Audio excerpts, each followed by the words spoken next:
Hello YouTube, Snowflarky's emails here with an updated version of my Arm Dragon Thunder deck profile.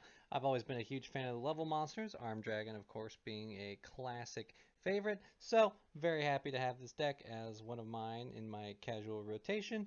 And there's been some new stuff that's come out since the last time I played with this deck, stuff like Pile Arm Dragon and things like that are pretty cool and add a lot more to the deck. This build is kind of based around going blind second. And again, it's just another kind of fun deck. Don't expect too much, competitive viability out of Armed Dragon, but it's a really fun deck if you like to summon big dragons, summon a lot, and hit your opponent hard. So with that said, let's get into the cards. Starting with our monsters, I am playing 3 copies of Armed Dragon Thunder, level 3. This is the kind of starter dragon of the Armed Dragon strategy. Basically, when it's on the field, all the Armed Dragons level 3 through 7 have the effect that you can discard a monster from your hand to the graveyard to send this card to the graveyard and level it up to the next one. So level 3 will become level 5. And then, of course, they all have an effect that they get when they're discarded to activate a dragon monster's effect. Level 3s, of course, is that you draw 1 card. So you start with getting level 3 on the field, either by just hard drawing him, or you have Armed Dragon Flash to get to him. Discard another Armed Dragon from your hand, get its effect, upgrade it to level 5, and we're going to ramp that all the way up to level 10. And of course, if we discard Armed Dragon level 3, we're drawing a card, which is very nice. We want to be able to see more cards. Next up, I'm playing 3 copies of Armed Dragon Thunder level 5. This is the next in the level up after 3. 3 becomes 5. 5 also has the ability where he discards a monster to upgrade himself to 7. And of course, if Armed Dragon Thunder level 5 is discarded for a dragon monster's effect, then you can add a level 5 or higher wind dragon monster from your deck to your hand. Number of good targets in the deck for that, including our next card, 3 copies of Armed Dragon Thunder, level 7. This is what level 5 will upgrade into. Level 7, of course, has the same effect where you discard a monster to upgrade him to the next level, level 10. And of course, if this card is discarded for a dragon monster's effect, you get the ability to search an Armed Dragon card from your deck to put into your hand. So that's pretty cool. Searches out any Armed Dragon card, monster or spell and trap, which is pretty useful. And then last in the level up, I am playing 1 copy of Armed Dragon Thunder level 10. This is, the big Armed Dragon boss, as high as it goes. So if this card's special summoned by the effect of an Armed Dragon monster, which, it's not really getting summoned any other way, it gains these effects based on its attack. If it's 1, this monster's name becomes Armed Dragon level 10. Cool. If it's 10 plus, control of this target cannot be switched. Also cool. 100 plus cannot be destroyed by battle. 1000 plus, once per turn, quick effect, you can send a card from your hand to the graveyard to target 1 other card on the field and destroy it. If you do, this card gains 1000 attack. So all those effects this monster has right out the gate because it's got 3000 attack. And of course, if you boost your attack enough to 10,000 plus, once per turn, you can destroy all other cards on the field. So that's pretty cool. Definitely something that is that can happen, getting that 10,000 attack for a cool powerhouse effect. But usually the card's good enough on its own. 3,000 attack, a quick pop, especially one that triggers your other Armed Dragon effects if you're discarding Armed Dragons. So overall, a pretty good boss monster to be going into. Very nice. Next up, I'm playing 2 copies of Armed Dragon level 10 white. This card is in here because in this build where we're going second, we really want to summon a bunch of monsters and try to OTK our opponent on that first turn. And level 10 is a really easy to summon extender with 3000 attack. So he cannot be normal summoned, he must be special summoned by its effect. And you can banish Armed Dragon monsters from your hand and or graveyard whose levels equal 10. So, 2 5s, a 3, and a 7, any of those usually. And of course, if you're getting to this point where you have Armed Dragon level 10, you've usually gone through the level up, so your graveyard is filled with plenty of targets. And you special summon this card from your hand. You can add White Veil from your deck to your hand, which does give you a reason to play White Veil. I am not in this build, but something to consider. And of course, once per turn, you take no you take no effect damage, which is pretty cool. It doesn't come up too often, but it's just a neat little effect that they have at it. And of course, at the start of the damage step, if this card attacks, you can destroy one other card on the field. So a great way to clear an additional card if your opponent's got some monsters and you want to clear it so that you can attack directly. So pretty good card. Definitely something worth, and you can summon both these cards, which is pretty cool, and that is a good thing to have. Next up, I'm playing 3 copies of Pilearm Dragon. This is a card that came out in the Hidden Arsenal chapter card. Pretty good card to have. It's a really big 7-star monster, Wind Dragon, with 2800 attack. It has the Arm Dragon name, of course. So you can send one other Wind monster or one level 7 or higher Dragon monster from your hand to the graveyard to special summon this card from your hand. So it's a free special summon. Discarding the dragon monsters, the armed dragons can of course get their effect and can get other targets that you don't mind being in the grave, such as our Tempest, which is pretty cool. And it gets you a free 2800 body. So it also gets an effect where you can target a face-up monster you control, and you can send an armed dragon card other than Pilearm Dragon to the graveyard from your deck, and if you do, that monster gains attack equal to the level of the monster you sent times 300, which is pretty sweet. You could send 10 to theoretically gain 3000 attack, but you can only attack with one monster this turn. So definitely a pretty cool effect. Good thing to consider doing to get more effects off, especially if you can't OTK. If you can't OTK, you can still get a hefty chunk of damage in, get more effects going so that maybe you can build up a better board to contest your opponent's crackback. Just a pretty good card. It gets dragon effects going, gets you an extra body on board. It's a great addition to have to the Armed Dragon deck. Next, I'm still playing 3 copies of Artillery Catapult Turtle. This is just another normal summon if we can't get to Armed Dragon level 3. And of course, if we can special summon Armed Dragon level 3, then we can normal summon this. Use its effect to tribute a monster, special summon a level 5 dragon monster from our hand or deck. This can be Armed Dragon Thunder level 5, which just gets us another body on field, or another way to start the leveling up combo for Armed Dragons. So just another good option to have. I definitely want to see one of our normal summons, so I'm choosing to play 3 of this still. Not on the Black Metal Red Eyes Darkness build yet, but I'm going to be trying that out soon. Next, I'm playing a Tempest, Dragon Ruler of the Storms. This is the Wind Dragon Ruler, so it synergizes really well with this deck. Of course, the Dragon Ruler, if we banish 2 dragons or 2 wind monsters from our graveyard, we can special summon this, so it's just an extra 2400 extender.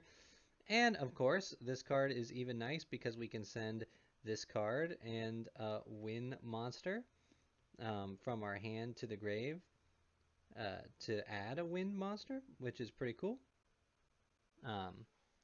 Tempest is just a really good card to extend our plays, get some stuff moving. The additional body, that's just definitely what we want, especially a recurring one. Next, I'm playing a copy of Dragunity Armogram. You can banish 2 other dragons and or winged beast monsters from your graveyard to special summon this card. It's got 2900 attack, which is pretty nice, so just another body we can mostly summon for free. You can target a face-up monster. Its effects are negated, which is pretty sweet. Also, it loses 1000 attack for each equip card you control, which first time you summon it, it's not going to lose any attack because you're not going to have an equip card, but you will negate effects, which is pretty cool. And when your opponent's monster is destroyed by battle and sent to the graveyard, you can equip it to this card. So that's pretty cool. Gets you an equip card for a follow-up turn, keeps it out of the graveyard so they can't easily access it. Just a really good card to summon and get more monsters on board to OTK. Speaking of free summons, I'm playing our 1 copy of Dino Wrestler Pankratops. If your opponent controls more monsters than you do, you can special summon this card from your hand. It's 2600 attack, and it has a quick effect that you contribute a Dino Wrestler monster to pop a card on the field. So, just a 1-for-1 spot removal. It's battle. It's a quick effect. Just an insanely good card. So it's just limited on the list right now, which is why we're only playing 1. But definitely helps get more monsters and just more disruption on board to clear the way for us to OTK an opponent. And last for our monsters, I am playing 3 copies of Lava Golem. This build is really built around going second, and I've opted instead of hand traps to run board breakers. Lava Golem is pretty nice because you summon it to your opponent's field by just tributing 2 of their monsters. So if your opponent's got some Omni Negates or some Floodgate monsters, or just monsters you can't deal with, you can give them Lava Golem instead, which is pretty sweet. Just tribute 2 of them for Lava Golem. Lava Golem can sit on the field and burn your opponent. But it's pretty easy to remove your own Lava Golem. You know, your monsters are bigger than 2500 defense, and you got a lot of effects that can pop cards. So Lava Golem is just nice for getting rid of problematic monsters before we start playing. And that is it for our monster cards. Next, let's take a look at our spell cards. I am playing 3 copies of Armed Dragon Flash. Well, I'm waiting for my 3rd copy for when my Case of Tins gets here, because I'll inevitably pull one. But Armed Dragon Flash is a pretty good card. Special summon a level 3 Armed Dragon monster from your deck in defense position. So that's your Armed Dragon Thunder level 3. And, you can only activate once per turn. So it just gets you Armed Dragon level Thunder 3 from your deck onto the field right away, so you can start comboing off. And really nice because it lets you get your Armed Dragon Thunder even if you use Lava Golem, because Lava Golem doesn't allow you to normal summon. So we can still get it out this way and start going off. So definitely a card we want to see, which is why we play 3 of it. Next, I'm playing a copy of Armed Dragon Blitz. Armed Dragon Blitz is pretty sweet. You can target an Armed Dragon monster you control, and then, of course, you take a monster of the same name from your deck or graveyard, and you, add it to your hand or special summon it to the field. So this is pretty cool. If you have an Armed Dragon like level 5 or level 7 on the field, and then you already discarded one in the grave, you can special summon that one out of the grave to get you an extra body. Now it says that monster can't attack directly, but that's fine. We can use that new Armed Dragon to use its effect to level up, getting it off the field into a monster that can attack directly, and that is pretty cool. Just another way to extend more monsters on board, get more Armed Dragons accessible. It even adds a target back to the hand if you want to discard it. So just a good card to have. Only a 1 of, because we can only activate once per turn. I'm also playing 1 copy of Armed Dragon Lightning. If an Armed Dragon monster you control will be destroyed by battle or a card effect, you can send this card to the graveyard instead, which is pretty nice. A little bit of protection. And then, of course, it also has an effect where you can target an Armed Dragon monster you control to activate one of these 2 effects. You can either make it gain attack equal to its level times 100, so maybe a little attack boost if that's the difference between game, or you can add an Armed Dragon monster with an equal or lower level than it from your graveyard to your hand. So if you've leveled up a level 3 but would like to discard a level 3 for its effect, well then you can add that level 3 back to the hand, and you can do that basically for any Armed Dragon of lower or equal level. So definitely a good card to have as a 1 of. Next, I'm playing 3 copies of Dark Ruler No More. We're going second. Yu-Gi-Oh! Is a game where if you go second and don't interrupt your opponent, they're going to make a lot of monsters that are going to negate a lot of cards and not let you play the game. Well, Dark Ruler says, too bad. Now you're not using your monsters, and I'm going to play the game. Just a perfectly good card. You negate the effects of all face-up monsters your opponent currently controls until the end of this turn, which is pretty sweet.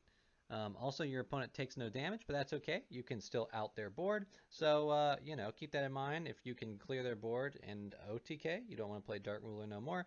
But if you just want to clear their board, put them in a bad spot to finish them up on the next turn, you can play Dark Ruler No More, negate their monsters, summon all your monsters. If their effects are negated, they can definitely, probably, easily be removed. And of course, what makes this card really strong is that neither player can activate monster effects in response to this card. So if your opponent's got the monster Omni Negates, they are not going to work here. Next, I'm playing a copy of Raigeki and a copy of Dark Hole, mainly because I haven't dug up my other Raigekis to sleeve them, but both these cards just do the job of wiping our opponent's field. Now, of course, Dark Hole wipes our field, but usually we're going to do that before we start committing to any monsters anyway, so I don't mind. But as soon as I dig up my other Raigeki, this is definitely going to be 2 Raigekis, because Raigeki is just one-sided and blows up our opponent's board, and we don't really have any benefit to blowing up our own board. So definitely just keep in mind... I'm just showing it as it is out, but keep it out. This one should be a second copy of Raigeki. Especially because I'm playing Change of Heart. Not necessarily optimal, just something I enjoy playing. We recently got Change of Heart back to 1, and pushing for an OTK, Change of Heart helps quite a bit. We can steal an opponent's monster, and that monster can attack, and we give it back at the end phase, but if it's the difference between OTK, that's pretty sweet. Removes it from the field so we can attack our opponent directly. Gives us an extra monster. It's just a pretty cool card to try out. Definitely can be subbed out if you don't like it, want to play just more board breakers, go for it. And last, I'm playing 3 copies of Pot of Extravagance. Armed Dragon doesn't really have much you can do with the extra deck, playing a pure version. So we're going to turn that extra deck into card advantage. We're going to banish 6 extra deck cards to draw 2, randomly, of course. Now we can't use any more draw effects, which does have an anti-synergy with the Armed Dragon 3 discard effect. So you got to keep that in mind. But it's okay, because this card is drawing us 2, and that will get us a lot more cards that we want. And that's perfectly fine by me. And that's it for our spell cards. Now for trap cards, I'm only playing 2 trap cards, and that's just the 2 copies of Evenly Matched that I own. I'd consider playing a third of this and maybe cutting out Change of Heart or something like that if I had a third, but I'm just running the 2 that I got. Evenly Matched is pretty good. Now we have to use up our battle phase, which means we can't OTK, but it's just a trap card that says, at the end of our battle phase, we can flip this card. Our opponent has to banish cards they control face down until they control the same amount of cards we do, which if it's just evenly matched, that means they're just going to have 1 card left. And of course, if I control no cards, I can just play this right from the hand. So, if you want to out your opponent's board, you just go right into battle phase and play evenly matched. So, definitely pretty awesome. It's a good card to have. Definitely looking to pick up a third soon. And that is it for the trap cards. So that is it for my Armed Dragon Thunder deck. Extra deck, of course, is just a bunch of mostly filler junk because I'm using it for extravagance. You can put some generic links and stuff that you'll go into, but you'll never really be going into it. So, just fill it with whatever you want, mostly there for extravagance fodder. But yeah, so that's what it is. It summons a bunch of big dragons that can attack your opponent real quick. You got some ability to, disrupt cards, which is nice. That's just pretty sweet. I really like the Armed Dragon cards a lot. It's definitely a fun deck to play if you got some friends to do some casual duels with. And you could probably even, optimize it further to maybe win at a locals, which is pretty cool. Definitely going to be playing around with this. Definitely work to be done. You'll definitely be seeing improvements as I come up with them. And yeah, it's very fun. Also keep in mind that I think there are some ways to play Armed Dragon going first. I mean, the Armed Dragon level 5 is 2400 attack, which is basically almost the perfect attack stat to make use of Dragon's Bind. A trap card that just doesn't make your opponent special summon. That's the build that I had before on my previous profile. So we might see a going first style version of this deck instead that's focused more on lockdown and whatnot, very me play style. But anyway, thanks for checking out the video. Love to know what you're doing with Armed Dragon. What's your favorite level monster? Let's talk in the comments below.